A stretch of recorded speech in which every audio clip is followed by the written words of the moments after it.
জি, তো প্রথম কথা হচ্ছে যে এখানে আমরা যখন এম্বাসিতে অ্যাপ্লাই করব, এখানে কি আমাদেরকে ভিসা দিচ্ছে নাকি শুধু একটা স্টাডি পারমিট দিচ্ছে যেটা নিয়ে আমি হাঙ্গেরিতে যাব? এই ব্যাপারটা যদি একটু ক্লিয়ার করে বলতেন আমাদেরকে।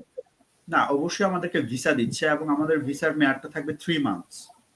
3 ওকে, মাসের ভিসার মেয়াদ থাকবে। উইদিন 3 মান্থস এর মধ্যে আপনাকে এন্ট্রি করতে হবে এবং আপনি রাইট। এখানে আসার পরে যদি সেটা ব্যাচেলর প্রোগ্রাম হয়, আমার ক্ষেত্রে যেটা হয়েছে, আমি ব্যাচেলরেও দেখেছি, মাস্টার্সেও দেখেছি। আমার মাস্টার্সের প্রোগ্রাম ছিল, আমাকে ওনারা 2 ইয়ার্স এর টিআরসি কার্ড দিয়েছে, টেম্পোরারি রাইট। রেসিডেন্স পারমিট যেটাকে আমরা বলে থাকি।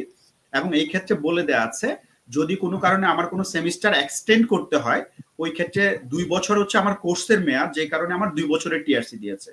এখন কোনো কারণে নাইস। আমার একটা কোর্স যদি খারাপ হয়ে যায় বা কোনো একটা কোর্স সেমিস্টার যদি আমাকে ড্রপ করতে হয়, তাহলে পরবর্তীতে আমি ইউনিভার্সিটির থ্রুতে ইমিগ্রেশনকে অ্যাপ্লাই করব। করার পরে ওনারা হয়তো আমাকে একটা সেমিস্টার বা সর্বোচ্চ 2টা সেমিস্টার এক্সটেন্ড করে দিবে। একই রকম ভাবে ব্যাচেলরের ক্ষেত্রে আমি আমার এক ছোট ভাইকে দেখেছি, ওর ক্ষেত্রে ওকে 3 বছরের টিআরসি কার্ড দিয়েছে, যেহেতু ওর কোর্সটা 3 বছরের।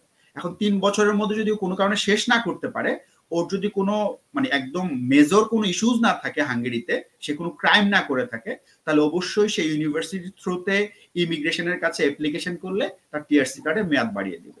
সেই ক্ষেত্রে আমরা এটাকে স্টাডি পারমিট বলতে পারি না শুধুমাত্র, আমরা এটাকে ভিসা বলতে পারি। এই কারণে, কারণ আমি এখানে আসার পরে 2 বছর বা 3 বছরের টিআরসি কার্ড পাচ্ছি।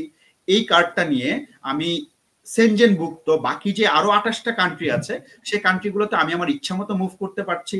আমি হাঙ্গেরিতে এসে পড়াশোনার পাশাপাশি কাজেরও সুযোগ সুবিধা করতে পারছি।